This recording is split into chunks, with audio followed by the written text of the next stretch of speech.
So most people think of athletic trainers as working in an educational setting, high school, college, maybe even pro level, semi-pro. But there is an expanding field in athletic training. Can you talk a little bit about the expanding fields that are going on right now? Absolutely. When I first started this, we called it emerging settings or non-traditional settings.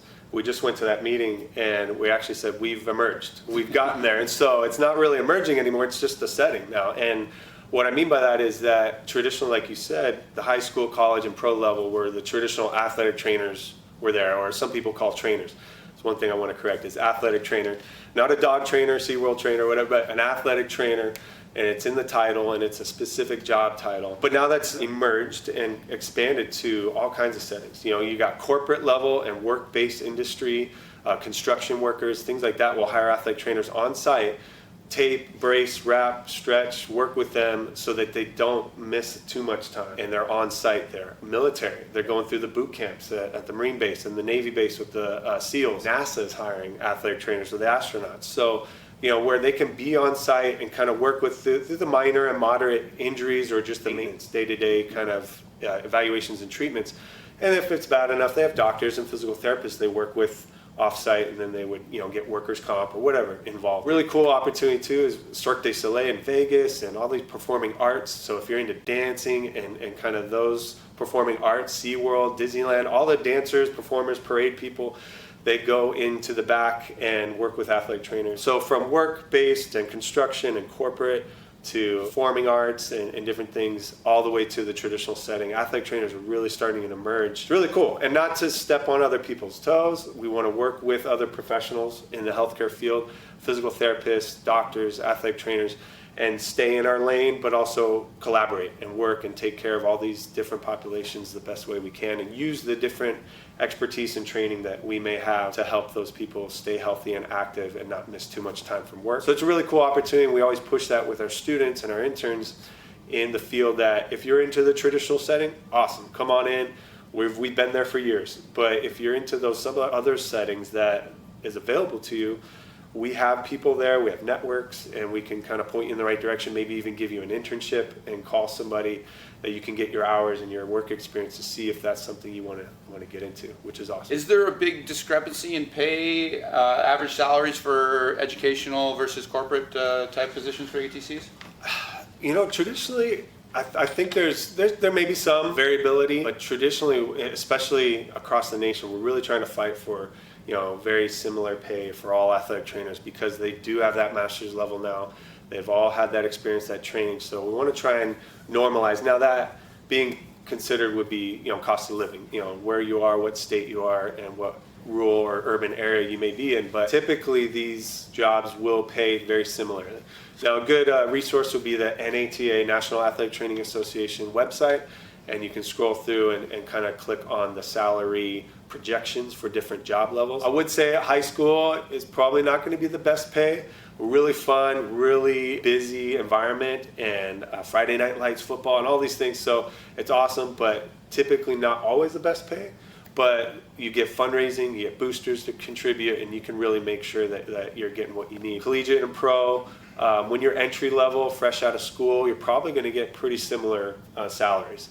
Now, when you're the head at a D1 or a pro team, you might be getting paid pretty nicely, but it takes a while to get there. And then these corporate settings, Disneyland, SeaWorld, construction jobs, work-based, those are very across the board, very similar. Yeah. And so we want to make sure that, based on your experience and your education, you might see a little variability, but pretty competitive pay. And what we've learned is that athletic training careers are really growing and emerging.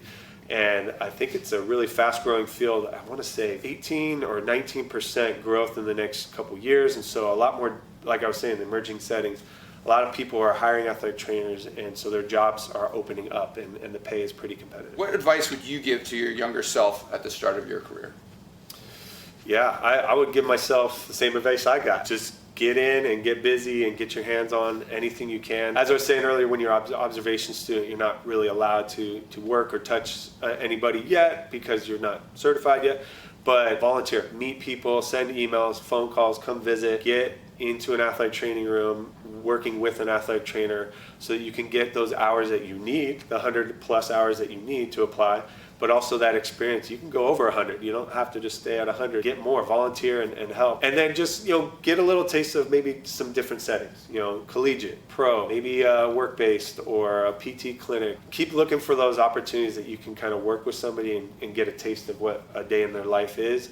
And okay, I like that. Or, I worked there a little bit, maybe that's not quite for me, and you can kind of start to see that. The other last bit of advice which I got too is treat everything like a job. Whether it's an internship, whether you first meet and greet somebody, be professional in your speech, in your dress. Really make sure that you're making a good impression every time you see somebody or meet somebody new, because you never know who that person knows or where you're going to see them again.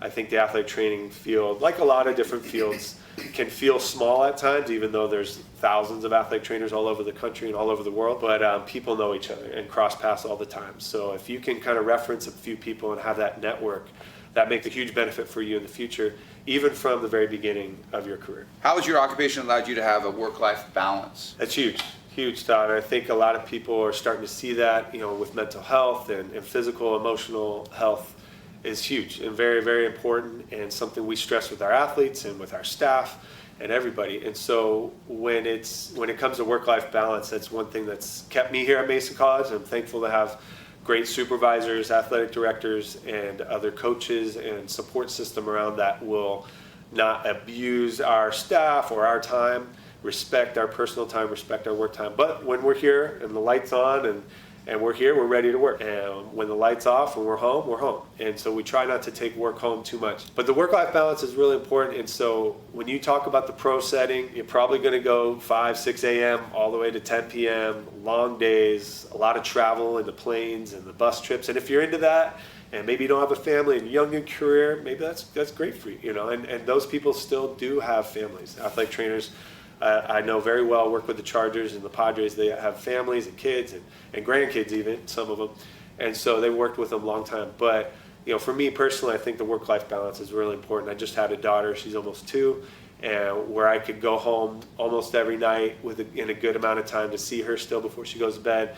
And then also still have a staff here that, hey, if I need to take off or leave early, I have a staff that can cover me. So I think it's really important to find, no matter what setting you're in, that if you can kind of engage in that work-life discussion, whether it's in the interview process early on in your career, or continually think about that as you're going through different jobs or your career path. It's very important so that you can keep doing what you love to do long time, and that you can kind of maintain that mental and physical health so that you can give it your all every day you come into work. Final question, and I think we talked about it a little bit, was Sue Lolliker was a mentor and one of your first introductions to this career.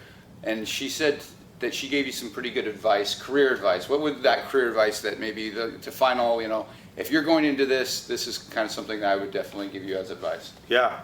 It's something we throw on our wall. We have it on a banner. She lived by and she quoted often and told me when I was her student, it's work hard, play hard, and give back. And we break those 3 phrases down, 2-word sentences. Work hard, like kind of like I was saying, work-life balance. When you come in, flip the switch, you're ready to work. Shirt's tucked in, you're professional, you're prepared, you're ready to work. And as long as you need to work that day, you're on, and then when it's time to go home, you turn the switch off and you go play hard. Find a hobby, find an interest where you can stress release. For me, it's surfing and hiking with my family, and spending time at the beach. And so just kind of getting that release and away from work where you can kind of play hard. And so we kind of involve that with our athletes too, where you work hard in the classroom, and then you get to play hard, and then you can go on to the next level and get that scholarship. So for me, as an athletic trainer, work hard when I'm here, play hard, and the last point is give back. And so look for ways that you can give back to the next generation, the next group of students coming through, the next group of athletic trainers, or anybody you come into contact with. I think for me, it's obviously our athletes, our student athletes, but it's also the local community and the profession of athletic training that has poured into my life and done so much for me. I want to give back and volunteer for and make sure the next round of students are prepared and ready for a career in athletic training, and that I'm pouring into them and giving back to them so I can teach them things I've learned along the ways and not just leave them to their own devices, but just pull them in and really mentor them and give back to them. So work hard, play hard, and give back. Excellent. Fantastic. And I really appreciate you doing this. You're already giving back to our students who are interested in this career, and it's been great to have you, and I appreciate all your time. Absolutely. Happy to do it, Todd. Thanks, Tim. Thank you.